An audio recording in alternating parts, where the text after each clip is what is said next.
Now this is the history of the generations of the sons of Noah and of Shem, Ham, and Japheth. Sons were born to them after the flood. The sons of Japheth were Gomer, Magog, Madai, Javan, Tubal, Meshech, and Tiras. The sons of Gomer were Ashkenaz, Riphath, and Togarmah.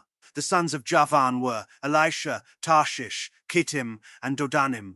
Of these were the islands of the nations divided in their lands, everyone after his language, after their families, in their nations. The sons of Ham were Cush, Mizraim, Put, and Canaan. The sons of Cush were Seba, Havilah, Sabta, Rama, and Sabteka. The sons of Rama were Sheba and Dedan. Cush became the father of Nimrod. He began to be a mighty one in the earth. He was a mighty hunter before Yahweh. Therefore it is said, like Nimrod, a mighty hunter before Yahweh. The beginning of his kingdom was Babel, Erech, Akkad, and Calneh in the land of Shinar. Out of that land he went into Assyria and built Nineveh, Rehoboth-ir, Calah, and Resen between Nineveh and the great city Calah.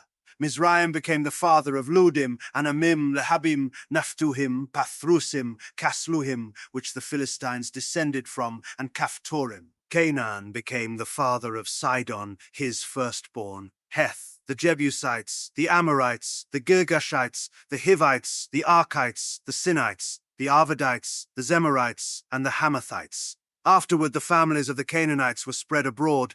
The border of the Canaanites was from Sidon, as you go toward Gerar to Gaza, as you go toward Sodom, Gomorrah, Admah, and Zeboim to Lasha. These are the sons of Ham, after their families, according to their languages, in their lands and their nations. Children were also born to Shem, the elder brother of Japheth, the father of all the children of Eber. The sons of Shem were Elam, Asher, Arpachshad, Lud, and Aram. The sons of Aram were Uz, Hul, Gether, and Mash. Arpachshad became the father of Shelah. Shelah became the father of Eber. To Eber were born two sons. The name of the one was Peleg, for in his days the earth was divided. His brother's name was Joktan. Joktan became the father of Almodad, Sheleph, Hazarmaveth, Jerah, Hadoram, Uzal, Dikla, Obal, Abimael, Sheba, Ophir, Havilah, and Jobab. All these were the sons of Joktan. Their dwelling extended from Mesha as you go towards Sephar, the mountain of the east. These are the sons of Shem by their families, according to their languages, lands, and nations. These are the families of the sons of Noah, by their generations, according to their nations. The nations divided from these in the earth after the flood. The whole earth was of one language and of one speech. As they traveled east, they found a plain in the land of Shinar, and they lived there. They said to one another, "Come, let's make bricks and burn them thoroughly." They had brick for stone, and they used tar for mortar. They said, "Come, let's build ourselves a city, and a tower whose top reaches to the sky, and let's make a name for ourselves, lest we be scattered abroad on the surface of the whole earth." Yahweh came down to see the city and the tower, which the children of men built.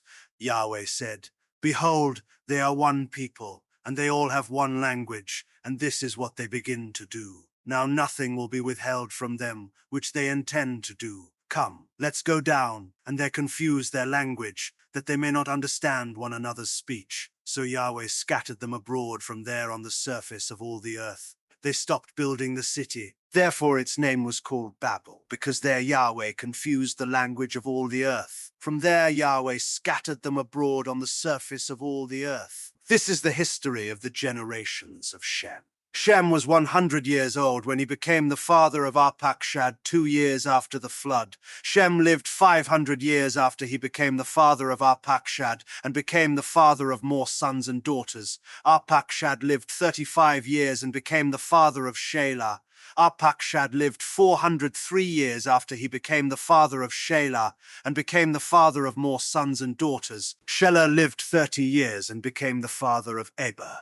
Shelah lived 403 years after he became the father of Eber and became the father of more sons and daughters. Eber lived 34 years and became the father of Peleg. Eber lived 430 years after he became the father of Peleg and became the father of more sons and daughters. Peleg lived 30 years and became the father of Ro. Peleg lived 209 years after he became the father of Ro, and became the father of more sons and daughters. Ro lived 32 years, and became the father of Serug. Ro lived 207 years after he became the father of Serug, and became the father of more sons and daughters. Serug lived 30 years, and became the father of Nahor. Serug lived 200 years after he became the father of Nahor, and became the father of more sons and daughters. Nahor lived 29 years and became the father of Terah. Nahor lived 119 years after he became the father of Terah, and became the father of more sons and daughters. Terah lived 70 years and became the father of Abram, Nahor,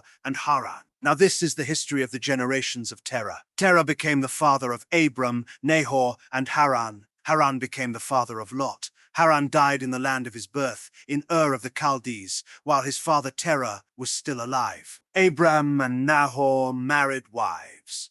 The name of Abram's wife was Sarai, and the name of Nahor's wife was Milcah, the daughter of Haran, who was also the father of Iscah. Sarai was barren. She had no child.